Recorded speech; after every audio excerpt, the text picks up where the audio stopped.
नमस्कार दोस्तों, आप सभी का स्वागत है आपके अपने मनपसंद YouTube चैनल क्रेजी एग्ज़ाम में। दोस्तों, जैसा कि आप सब स्क्रीन पर देख सकते हैं, आज हम डिस्कस करेंगे 2022 में दिए गए पुरस्कार और सम्मान के इम्पोर्टेंट क्वेश्चंस को। इस वीडियो के अंदर जो हमने क्वेश्चंस लिए हैं वो सिलेक्टेड क्वेश्चंस हैं, मतलब जो पिछले एग्जाम्स हुए हैं उनमें किस तरह क्वेश्चन पूछे जाते हैं उसी से रिलेटेड हमने यहाँ पर क्वेश्चंस लिए हैं। साथ में दोस्तों आप सभी को बताना चाहूँगा, जो ये टॉपिक है ये करंट अफेयर का एक इम्पोर्टेंट टॉपिक है। आपके आने वाले एग्जाम में इस टॉपिक से 1 या 2 क्वेश्चन जरूर पूछ ले जाएंगे। अगर आप इस वीडियो को अच्छे से लास्ट तक देखते हैं तो यकीन मानिए कि आप सभी क्वेश्चन जो भी आपके एग्जाम में पूछे जाएंगे उनको अच्छे से अटैम्प्ट कर पाएंगे।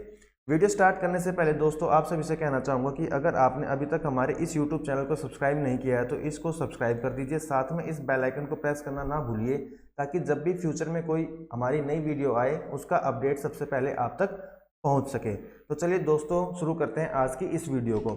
आज की इस वीडियो का अगर पहले क्वेश्चन की अगर हम बात करेंगे तो पहला जो क्वेश्चन है वो पूछा गया है, हिंदी भाषा के लिए साहित्य अकादमी पुरस्कार 2021 से किसे सम्मानित किया गया है। तो हिंदी भाषा के लिए मैं आप सभी को बता देना चाहता हूं कि जो साहित्य अकादमी पुरस्कार होते हैं ये 2 कैटेगरी के अंदर दिए जाते हैं। एक तो क्या है, साहित्य अकादमी पुरस्कार, दूसरा है साहित्य अकादमी युवा पुरस्कार। तो जो साहित्य अकादमी पुरस्कार है ये भारत की 20 भाषाओं 20 लैंग्वेजेस के अंदर अलग अलग मतलब जो लोग हैं इन लैंग्वेज के अंदर अच्छा काम करते हैं उनको दिया जाता है। और अगर साहित्य अकादमी युवा पुरस्कार की बात करते हैं तो उसके अंदर टोटल 22 लैंग्वेज को कंसीडर किया जाता है। तो आज का जो क्वेश्चन है वो उसमें पूछा गया कि हिंदी भाषा के लिए इनमें से किसे चुना गया है साहित्य अकादमी पुरस्कार के लिए। तो आपके ऑप्शन है राज रही, सेकंड ऑप्शन है दया प्रकाश सिन्हा, थर्ड ऑप्शन है हरिकेश मलिक, फोर्थ ऑप्शन है अर्जुन चावला। तो इसका जो राइट आंसर है फ्रेंड्स वो रहेगा आपका ऑप्शन नंबर सेकंड, दया प्रकाश सिन्हा। तो दया प्रकाश सिन्हा को हिंदी भाषा के लिए साहित्य अकादमी पुरस्कार 2021 से सम्मानित किया गया है। ये चीज़ आपको याद रखनी है, बहुत ज़्यादा इंपॉर्टेंट है। उसके बाद बात करते हैं जो साहित्य अकादमी पुरस्कार है उसके बारे में कुछ एक पॉइंट्स। जैसे कि आपसे कई बार पूछ लेता है कि जो साहित्य अकादमी पुरस्कार है उनकी शुरुआत कब हुई थी, तो आपको याद रखना 1954 में इनकी शुरुआत की गई थी। यह किस लिए दिया जाता है, साहित्य के अंदर सम्मान देने के लिए भी, किसी ने साहित्य के अंदर बहुत अच्छा अगर काम किया किसी भी लैंग्वेज के अंदर तो उसको सम्मानित करने के लिए यह पुरस्कार दिया जाता है। यह किसके द्वारा प्रदान किया जाता है, साहित्य अकादमी या साहित्य अकादमी के द्वारा ये जो पुरस्कार है वो प्रदान किया जाता है। ये एक सरकारी संस्था है, ये चीज़ आपको याद रखनी है। अगर बात करते हैं कि जो ये अनाउंसमेंट हुई है जो अब की बार 2021 के जो साहित्य पुरस्कार है उनकी जो अनाउंसमेंट हुई है वो कब हुई है, 30 दिसंबर 2021 में इनकी अनाउंसमेंट हुई है। अब बात करते हैं, जैसे मैंने आपको बताया कि हिंदी के लिए किसको मिला है, जैसे कि आपने भी वीडियो के अंदर देखा वो मिला था दया प्रकाश सिन्हा को। तो आपको याद रखना है कि हिंदी के लिए मिला था दया प्रकाश सिन्हा को। अगर इंग्लिश के लिए पूछता है तो नमित गोखले को ये पुरस्कार मिला है। इसी तरह से अदर 18 लैंग्वेजेस की यहाँ पर हमने लिस्ट प्रोवाइड कर रखी है। अगर आप चाहें तो वीडियो को पॉज करके इस लिस्ट के अंदर से मतलब जिस लैंग्वेज के अंदर जिसको पुरस्कार मिला है वो आप यहाँ पर देख सकते हैं। उसके बाद नेक्स्ट क्वेश्चन की अगर बात करते हैं तो नेक्स्ट क्वेश्चन है, सरस्वती सम्मान 2021 के लिए किसे नामित किया गया है। तो दोस्तों जैसे कि मैं आपको बता रहा हूँ यहाँ पर 2021 आप देख रहे हैं, तो इसका मतलब ये नहीं है कि ये 2021 में ही दिए गए थे। एक आधा है जो लास्ट दिसंबर में दिया गया है, लेकिन सारे के सारे जो ये सम्मान है या पुरस्कार है 2022 में दिए गए हैं। लेकिन दिए कौन से वर्ष के लिए गए हैं, 2021 के लिए, या फिर कुछ एक हैं जो 2022 के लिए भी दिए गए हैं। तो आपको कंफ्यूज नहीं होना है, आपको याद रखना है कि भाई पिछले साल के जो अच्छा काम करते हैं उनको अगले साल अवार्ड मिलता है, ठीक है।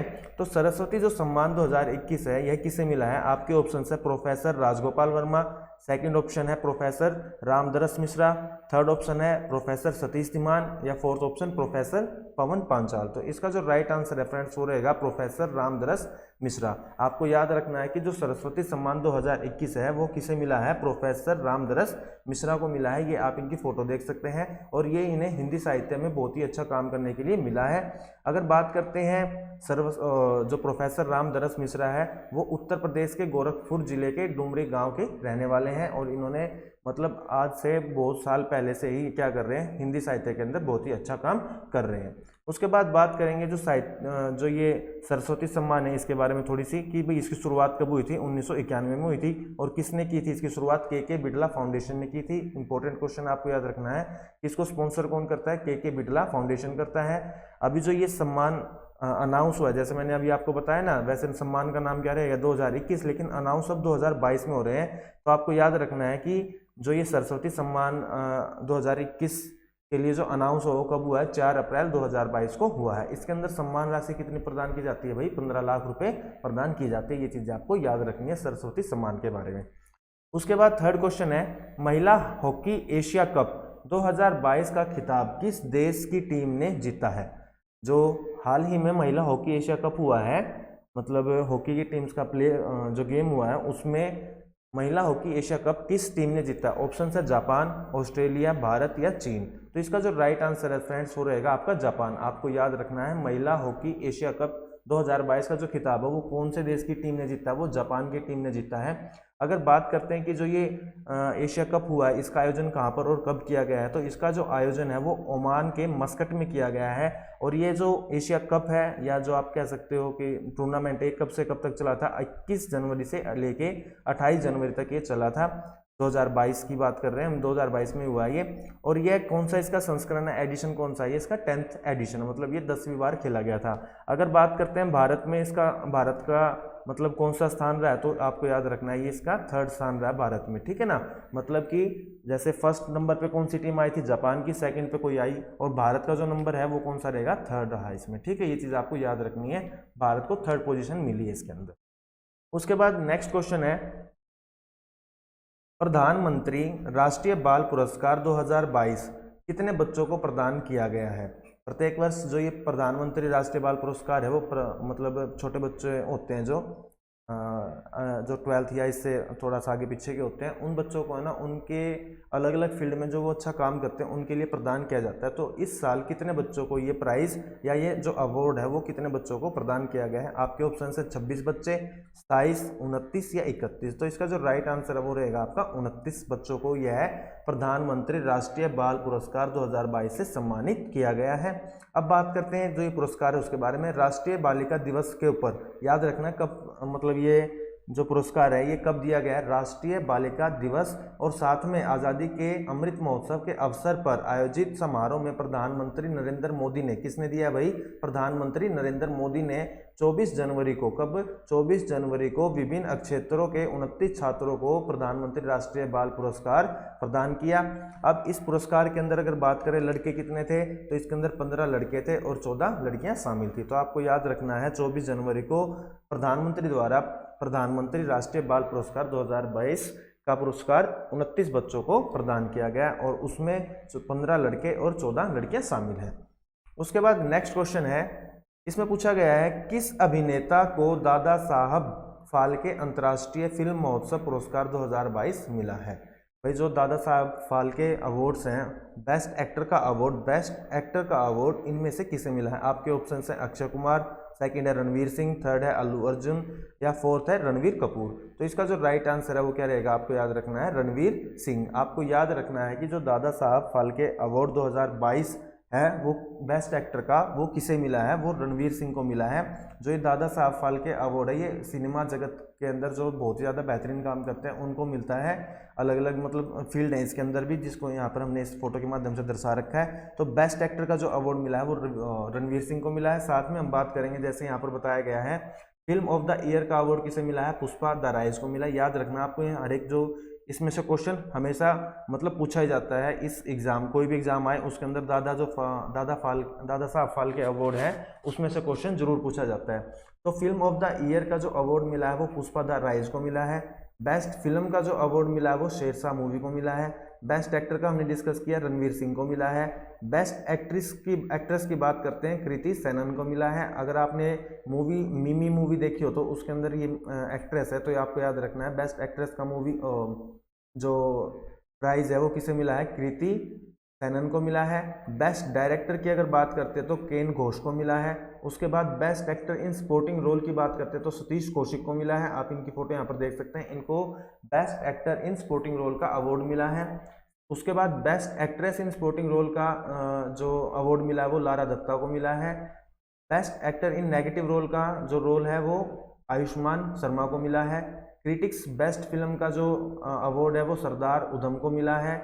क्रिटिक्स बेस्ट एक्टर का सिद्धार्थ मल्होत्रा को मिला है। तो इस तरह से आउटस्टैंडिंग के लिए आशा पारेख और क्रिटिक बेस्ट एक्ट्रेस के लिए कायरा अडवाणी को ये अवार्ड मिले हैं। तो आपको याद रखना, पूरी लिस्ट हमने यहाँ पर दे रखी है कि भी best actor, actress, movie, film of the year, ये सारे के सारे जो अवार्ड हैं वो किस किस को और कैसे कैसे मिले हैं। तो ये इसके बारे में है।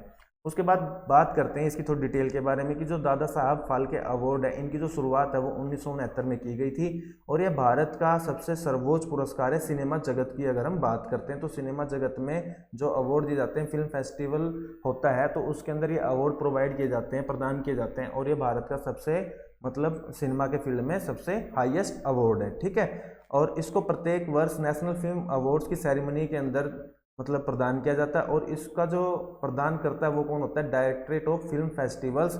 और ये जो ऑर्गेनाइजेशन है वो किसकी तरफ से बनाई गई है, भारत के ministry of information and broadcasting ministry. मतलब आपको याद रखना आईबी जो हमारी मिनिस्ट्री है उसके द्वारा ये सारा का सारा मतलब जो अवार्ड वगैरह है ये प्रदान किए जाते हैं। ये चीज़ आपको याद रखनी है, ठीक है। उसके बाद है रामानुजन पुरस्कार 2021 से किसे सम्मानित किया गया है।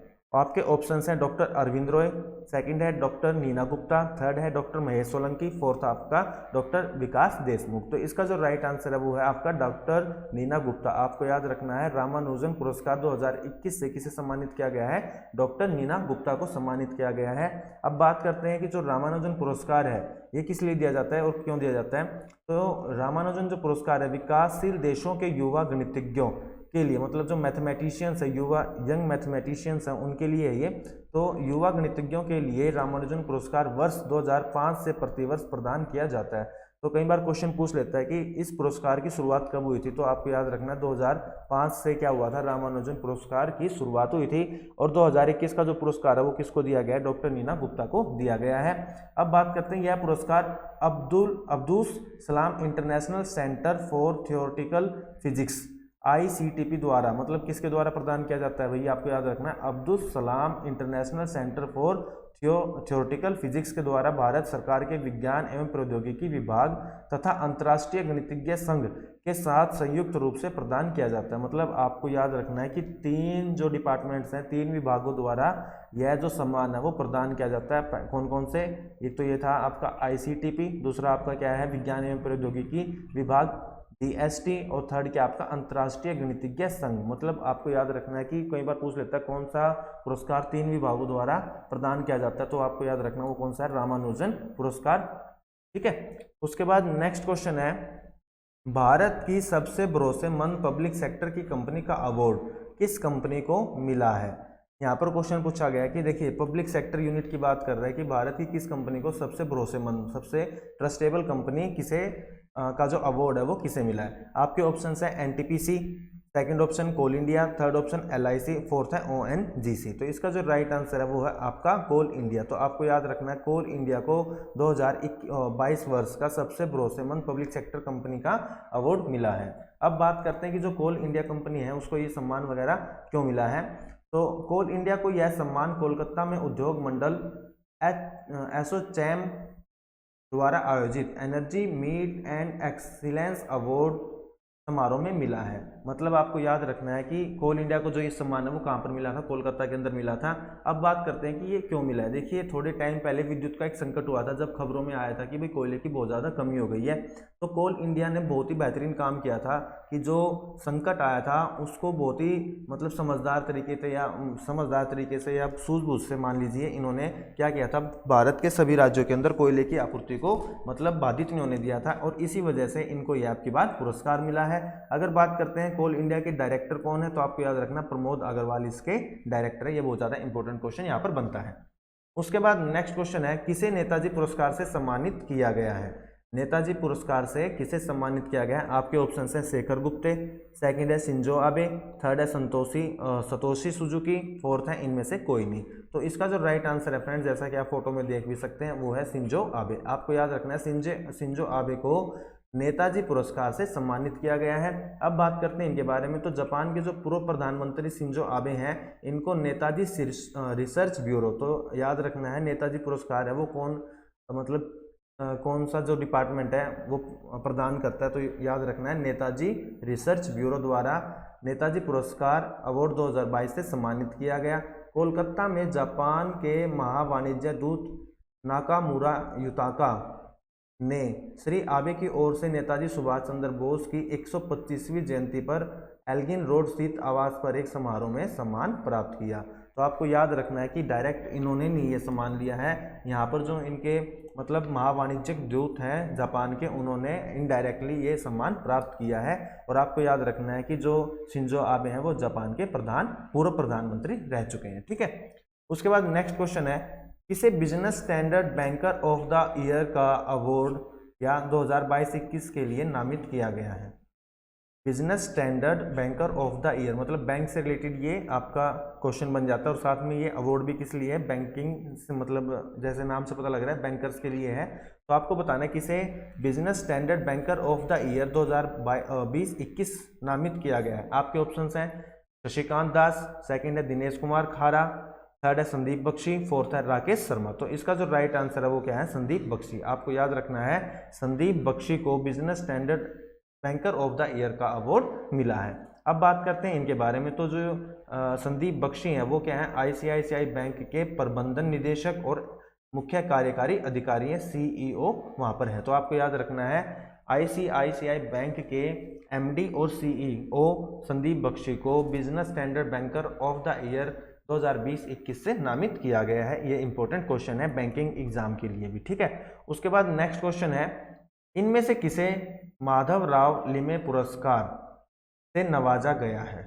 माधव राव लिमे पुरस्कार से किसे नवाजा गया है। ऑप्शन है नितिन गडकरी, सेकंड है अमित शाह, थर्ड है योगी आदित्यनाथ या फोर्थ है निर्मला सीतारमन। तो इसका जो राइट आंसर है फ्रेंड्स वो है नितिन गडकरी। तो आपको याद रखना है नितिन गडकरी को क्या किया गया है, माधव राव लिमे पुरस्कार से सम्मानित किया गया है। और ये कैसे मतलब क्यों किया गया है, क्योंकि जो ये माधव राव लिमे पुरस्कार है वो कब किसको दिया जाता है, मतलब जो संसद में बहुत ही ज़्यादा दक्ष सदस्य होते हैं, मतलब बहुत ज़्यादा एक्टिव और अच्छा काम करने वाले सदस्य होते हैं, उनको ये पुरस्कार दिया गया है। तो दक्ष संसद सदस्य की श्रेणी में 18वें संवर्गीय, मतलब ये इसका कौन सा एडिशन है भैया, आपको याद रखना है 18वां एडिशन है, 18th ये इसका एडिशन है, मतलब संस्करण है। तो 18वें संवर्गीय माधव राव लिमे पुरस्कार से नवाजा गया है नितिन गडकरी को। यह पुरस्कार नासिक पब्लिक लाइब्रेरी सार्वजनिक वचनालय द्वारा प्रदान किया गया है। आपको याद रखना है किसके द्वारा प्रदान किया गया है, महाराष्ट्र में है नासिक ये। तो महाराष्ट्र के नासिक में जो नासिक पब्लिक लाइब्रेरी सार्वजनिक वचनालय है उसके द्वारा ये सम्मान इनको प्रदान किया गया, ये आपको याद रखना है। ठीक है, उसके बाद नेक्स्ट क्वेश्चन है, किसे अंतर्राष्ट्रीय साहसी महिला पुरस्कार 2022 मिला है। अंतर्राष्ट्रीय साहसी महिला पुरस्कार 2022 किसे मिला है। ऑप्शंस आपके कमल हैरिस, सेकंड है रिजवाना हसन, थर्ड है नीता अंबानी, फोर्थ है निर्मला सीतारमन। तो इसका जो राइट आंसर है फ्रेंड्स वो है रिजवाना हसन। आप इनकी फोटो यहाँ पर देख सकते हैं। इन्हीं को अंतर्राष्ट्रीय साहसी महिला पुरस्कार 2022 से सम्मानित किया गया है। अगर बात करते हैं इनकी, तो ये बांग्लादेश की पर्यावरणविद अधिवक्ता हैं, और साथ में अगर इनको जैसे बात करें कि किस लिए चुना गया है, तो ये विश्व के उन 12 महिलाओं में शामिल है जिन्हें अपने समुदाय में बदलाव लाने के लिए असाधारण साहस और नेतृत्व के लिए अमेरिकी विदेश विभाग द्वारा सम्मानित किया गया है। तो आपको याद रखना है ये क्या है कि पर्यावरणविद अधिवक्ता हैं, और इनको जो अंतर्राष्ट्रीय साहसी महिला पुरस्कार 2022 से इसे सम्मानित किया गया। और क्यों किया गया है, क्योंकि इन्होंने अपने समुदाय में जो बदलाव है, जरूरी बदलाव है, उनको लाने के लिए साहस का काम किया, इसी वजह से इनको ये पुरस्कार से सम्मानित किया गया है। उसके बाद नेक्स्ट है, इनमें से किसे असम वैभव सम्मान से सम्मानित किया गया है। असम वैभव सम्मान से इनमें से किसे सम्मानित किया गया। ऑप्शन है मुकेश अंबानी, सेकंड है गौतम अडानी, थर्ड है रतन टाटा, फोर्थ है सुंदर पिचाई। तो इसका जो राइट आंसर है वो है दोस्तों रतन टाटा। आपको याद रखना है असम वैभव सम्मान से किसे सम्मानित किया गया है, रतन टाटा को सम्मानित किया गया है। ये इंपॉर्टेंट क्वेश्चन है बहुत ज़्यादा, यह भी पूछ सकते हैं कि रतन टाटा को हाल ही में किस सम्मान से सम्मानित किया गया है। तो आपको याद रखना है असम वैभव सम्मान से सम्मानित किया गया है। दोस्तों इसमें एक खास बात और है कि जब ये अवार्ड दिए जा रहे थे तो रतन टाटा है वो मौके पर पहुंच नहीं पाए थे, मतलब जो जिस दिन सेरेमनी थी, अवार्ड सेरेमनी थी, उस दिन ये पहुंच नहीं पाए थे। उसके बाद मुंबई में जो वहाँ के सीएम है उन्होंने वहाँ पर आकर इनको ये अवार्ड दिया था। उसके बाद बात करते हैं कि ये जो ये अवार्ड है वो क्या है। असम वैभव पुरस्कार असम राज्य का सर्वोच्च नागरिक पुरस्कार है। यह पुरस्कार आधिकारिक तौर पर मुख्यमंत्री हेमंत बिस्वा शर्मा द्वारा घोषित किया गया था। तो आपको ये भी पूछ सकता है कि ये किसके द्वारा घोषणा की गई थी। तो आपको याद रखना है कि जो मुख्यमंत्री हेमंत बिस्वा शर्मा है असम के, उनके द्वारा ही इस पुरस्कार की घोषणा की गई थी। और 2022 का जो ये पुरस्कार है वो किसको मिला है, रतन टाटा को मिला है। ठीक है, ये चीज़ आपको याद रखनी है, बहुत ज़्यादा इंपॉर्टेंट क्वेश्चन है। ठीक है, उसके बाद नेक्स्ट क्वेश्चन है 57वें ज्ञानपीठ पुरस्कार 2022 से इनमें से किसे सम्मानित किया गया है। जो 57वां ज्ञानपीठ पुरस्कार है उसके लिए इनमें से किसे सम्मानित किया गया है। ऑप्शन है राकेश मित्तल, सेकंड है शंकर कुरुप, थर्ड है दामोदर मौजी, फोर्थ है अकी राजे। तो इसका जो राइट आंसर है वो आपको याद रखना, दामोदर मौजी को इस सम्मान से सम्मानित किया गया है। 57वें ज्ञानपीठ पुरस्कार से इनको सम्मानित किया गया है। अब बात करते हैं दामोदर मावजी के बारे में। तो दामोदर मावजी गोवा के उपन्यासकार हैं, कथाकार हैं, आलोचक हैं और निबंधकार हैं। तो इन्हीं को इस सम्मान से मतलब सम्मानित या पुरस्कार से पुरस्कृत किया गया है, ये चीज़ आपको याद रखना। और ये किसका ज्ञानपीठ पुरस्कार 2022 कौन सा संस्करण है, 57वां संस्करण है, ये भी आपको इसमें अच्छे से याद रखना है। ठीक है, उसके बाद नेक्स्ट क्वेश्चन है प्रत्येक वर्ष पद्म पुरस्कार किसके द्वारा प्रदान किए जाते हैं। पद्म जो पुरस्कार है वो प्रत्येक वर्ष किसके द्वारा प्रदान किए जाते हैं। ऑप्शन है प्रधानमंत्री, राष्ट्रपति, उपराष्ट्रपति या गृह मंत्री। तो आपको याद रखना है राष्ट्रपति के द्वारा जो पद्म पुरस्कार हैं वो प्रत्येक वर्ष प्रदान किए जाते हैं। और इनका जो आयोजन है वो गृह मंत्रालय द्वारा किया जाता है, ये चीज़ भी आपको याद रखनी है। प्रदान कौन करेगा, राष्ट्रपति, और ऑर्गेनाइज कौन करेगा, गृह मंत्रालय या home ministry, ministry of home affairs, इसको कह देते हैं MHA। ठीक है, तो ये चीज़ आपको याद रखनी है। अब बात करते हैं कि जो ये पद्म पुरस्कार हैं इनको 3 श्रेणियों में डिवाइड किया गया है। एक तो पद्म विभूषण, यह असाधारण और विशिष्ट सेवा के लिए दिए जाते हैं। उसके बाद होता है पद्म भूषण, उच्च कर्म की विशिष्ट सेवा के लिए। और थर्ड नंबर पे आता है पद्मश्री, और ये हर एक मतलब जो कोई भी एक क्षेत्र है उसके अंदर कोई बहुत ज़्यादा अच्छा काम करता है उसके लिए दिए जाते हैं। अब बात करते हैं इस वर्ष कितने पद्म विभूषण मिले हैं, कितने पद्म भूषण मिले और कितने पद्म श्री मिले। तो आपको याद रखना इस वर्ष 4 मिले हैं पद्म विभूषण, 17 मिले हैं पद्म भूषण और 107 प्रदान किए गए हैं पद्म श्री। तो आपको याद रखना, पेपर में पूछ सकता है वर्ष 2022 में कितने पद्म विभूषण दिए गए, कितने पद्म भूषण दिए गए और कितने पद्म श्री पुरस्कार दिए गए। तो आपको याद रखना 4 दिए गए हैं पद्म विभूषण, 17 दिए गए हैं पद्म भूषण और 107 दिए गए हैं पद्म श्री पुरस्कार। ठीक है, ये चीज़ आपको याद रखनी है। उसके बाद बात करते हैं ICC अंडर 19 क्रिकेट विश्व कप 2022 का खिताब किस देश की टीम ने जीता है। जो ICC अंडर 19 क्रिकेट विश्व कप 2022 हाल ही में जिसका आयोजन हुआ है, संपन्न हुआ है, उसका जो खिताब है किस देश की टीम ने जीता है। ऑप्शन है जापान, ऑस्ट्रेलिया, भारत और चीन। तो इसका जो राइट आंसर है वो है भारत। आपको याद रखना है ICC अंडर 19 क्रिकेट विश्व कप 2022 का जो खिताब है वो किस देश की टीम ने जीता है, भारत की टीम ने जीता है। अगर बात करते हैं इस विश्व कप के आयोजन की, तो इसका जो आयोजन है 14 जनवरी से 5 फरवरी 2022 को किया गया था। और कहाँ पर किया गया था ये चीज़ आपसे पूछ सकता है, वेस्ट इंडीज़ के अंदर। और ये इसका कौन सा संस्करण या कौन सा एडिशन है, 14th इसका एडिशन है। इसका विनर कौन रहा है, भारत इसका विनर रहा है, ये आपको याद रखना है। अगर हॉकी की बात करते हैं, जो जैसे पहले क्वेश्चन था हॉकी जो एशिया विश्व कप हुआ उसमें कौन से देश की टीम जीती है, तो आपको याद रखना है वहाँ पर जापान आएगा। अगर ICC अंडर 19 क्रिकेट विश्व कप की बात आती है तो वो आपका भारत रहेगा। ठीक है, अगर बात करते हैं कि भारत का एशिया हॉकी में कितना मतलब कौन सा स्थान था, तो 3rd था। और यहाँ पर कौन सा इसका 1st है, ये चीज़ आपको अच्छे से याद रखनी है। ठीक है, उसके बाद नेक्स्ट क्वेश्चन है सैयद मोदी बैडमिंटन टूर्नामेंट 2022 में महिला एकल का खिताब किसने जीता है। सैयद मोदी बैडमिंटन टूर्नामेंट 2022 में महिला एकल का खिताब इनमें से किसने जीता है। ऑप्शन हैं PV सिंधु, हर्षाली मेहता, 3rd है सानिया मिर्जा, 4th है KP लक्ष्मी। तो इसका जो राइट आंसर है फ्रेंड्स वो रहेगा PV सिंधु। तो आपको याद रखना है सैयद मोदी बैडमिंटन टूर्नामेंट 2022 में महिला एकल का खिताब किसने जीता है, PV सिंधु ने जीता है।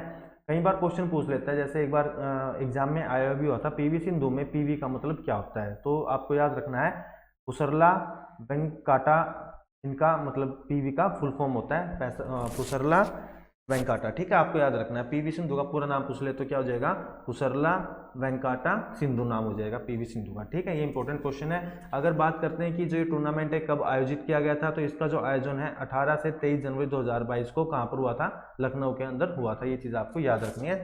सैयद मोदी बैडमिंटन टूर्नामेंट एक्कल का खिताब पीवी सिंधु ने जीता है। उसके बाद है, इनमें से किसे परम विशिष्ट सेवा मेडल परम विशिष्ट सेवा पदक से सम्मानित किया गया है। ऑप्शन है नीरज चोपड़ा, सेकंड है हर्षाली मल्होत्रा, थर्ड है नितिन गडकरी, फोर्थ है विकास शर्मा। तो इसका जो राइट आंसर है वो रहेगा आपका नीरज चोपड़ा। तो आपको याद रखना है नीरज चोपड़ा जो लास्ट ईयर ओलंपिक हुए थे उसमें गोल्ड मेडल लेके आए थे, और उसी के लिए इनको क्या मिला है, परम विशिष्ट सेवा मेडल या परम विशिष्ट सेवा पदक से सम्मानित किया गया है नीरज चोपड़ा को। आपको ये चीज़ अच्छे से याद रखनी है। उसके बाद अगला क्वेश्चन है, 12वें भारत रत्न डॉक्टर अंबेडकर पुरस्कार 2022 से किसे सम्मानित किया गया है। 12वें भारत रत्न अंबेडकर पुरस्कार 2022 से किसे सम्मानित किया गया है। ऑप्शन है Sushmita Sen, second option Harshali Malhotra, third option है विनोद शर्मा, और फोर्थ ऑप्शन है आपका मेधावी यादव। तो इसका जो राइट आंसर है वो है हर्षाली मल्होत्रा। आपको याद रखना है 12वें भारत रत्न डॉक्टर अंबेडकर पुरस्कार 2022 से किसे सम्मानित किया गया है, हर्षाली मल्होत्रा को सम्मानित किया गया है। हर्षाली मल्होत्रा को 12वें भारत रत्न डॉक्टर अंबेडकर पुरस्कार से सम्मानित किया गया। आप इनकी फोटो यहाँ पर देख सकते हैं। अगर आपको याद आए तो बजरंगी भाईजान एक मूवी आई थी 2015 के अंदर, तो 2015 में जो ये मूवी आई थी इसके अंदर एक गुड़िया का रोल कर रही थी जो गूंगी है, मतलब जो खो जाती है, तो उसका रोल करने के लिए इन्होंने जो बेहतरीन रोल किया है उसी के लिए क्या मिला है, इनको अब ये अवार्ड मिला है। ये आपको अच्छे से याद रखना है। उसके बाद है, नेताजी सुभाष चंद्र बोस आपदा प्रबंधन पुरस्कार 2022 से किसे सम्मानित किया गया है। क्वेश्चन दोबारा रिपीट कर देता हूं ताकि आपके दिमाग में अच्छे से बैठ जाए। नेताजी सुभाष चंद्र बोस आपदा प्रबंधन पुरस्कार 2022 से किसे सम्मानित किया गया है। आपके ऑप्शन है professor Suresh Kaushik, professor Rajesh Jha, third option professor Amit Mahajan, fourth option professor Vinod Sharma. तो इसका जो राइट आंसर है फ्रेंड्स वो रहेगा आपका option number 4 professor Vinod Sharma. तो आपको मैं यहाँ पर एक बात बता देना चाहता हूँ कि जो ये नेताजी सुभाष चंद्र बोस आपदा प्रबंधन पुरस्कार है, यह एक तो क्या होता है व्यक्तिगत, मतलब इंडिविजुअल किसी पर्सन को दिया जाता है, दूसरा किसी इंस्टीट्यूट को या किसी संस्थान को भी यह पुरस्कार दिया जाता है। अगर बात करें किस पर्सन को दिया गया है तो आपको याद रहना है, यहाँ पर याद रखना है प्रोफेसर विनोद शर्मा को दिया गया है। अगर बात करते हैं कि ये किस संस्था को दिया गया है तो ये याद रखना आपको गुजरात इंस्टीट्यूट को यह पुरस्कार प्रदान किया गया है। आपको अच्छे से याद रखना है कि जो मतलब 2 श्रेणियों के अंदर दिया जाता है नेताजी सुभाष चंद्र बोस आपदा प्रबंधन पुरस्कार। एक तो श्रेणी कौन सी है, मतलब व्यक्तिगत, और दूसरी कौन सी है, संस्थागत। संस्थागत का मतलब किस तरह के संस्थान को यह पुरस्कार दिया जाता है, तो गुजरात इंस्टीट्यूट को यह पुरस्कार 2022 का दिया गया, ये आपको याद रखना है। उसके बाद आज का जो लास्ट क्वेश्चन है वो आपके लिए है, भारत का सर्वोच्च नागरिक पुरस्कार कौन सा है और इसकी शुरुआत कब की गई थी, यह आपको हमें कमेंट बॉक्स में बताना है।